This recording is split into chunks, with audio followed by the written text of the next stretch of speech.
it wasn't a game that really got going, was it? No. Cass? It was quite scrappy. Stop. Well, look, the injuries didn't happen. Help, sorry. No.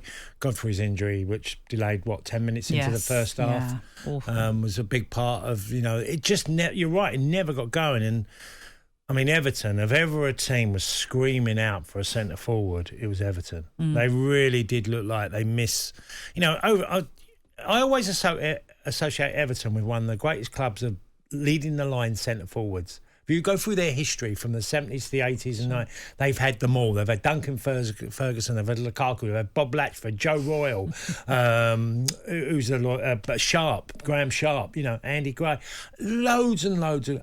and at the moment, obviously, Dominic Calvert-Lewin being injured is a massive issue for them. So even with that, selling Richarlison and not having a replacement to come in...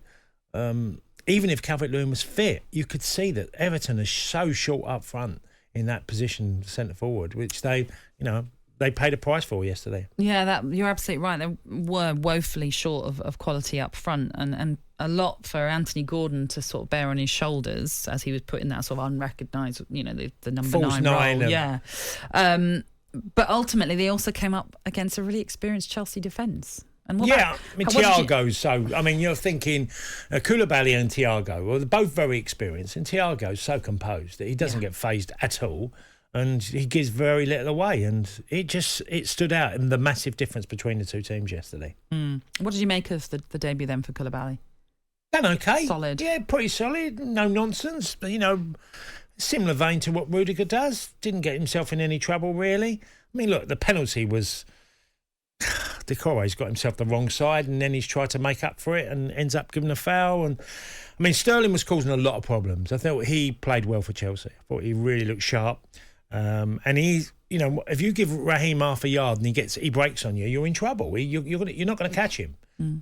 So it was quite a comfortable win in some ways, because Everton, I don't think Chelsea were fearful at all of them really scoring. They never really done enough to get a goal, Everton. And look, when you lose big players or you haven't got the type of player you need, if Everton don't do something in this window to get in a replacement for, obviously, Calvert-Lewin, they need to get somebody in, even if it's a player that can just offer something slightly different. Well, they do have Rondon as well, but he's wasn't available for the game.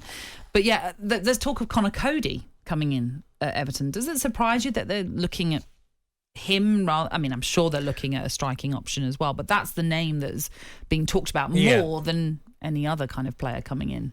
Well, it must be surplus to requirements at Wolves, and maybe his days are numbered. Yeah, and look, he does a really good job, and it'll give them another base of having a solid team defensively, because they had to change slightly their side. Obviously Tarkowski coming into the club. It's a really tough one, because it just feels Everton are not competitive at all, not in the transfer market. And I think, Lampard, I actually really have a bit of sympathy for him on this one, because he's taken over a club that is clearly in a bad period.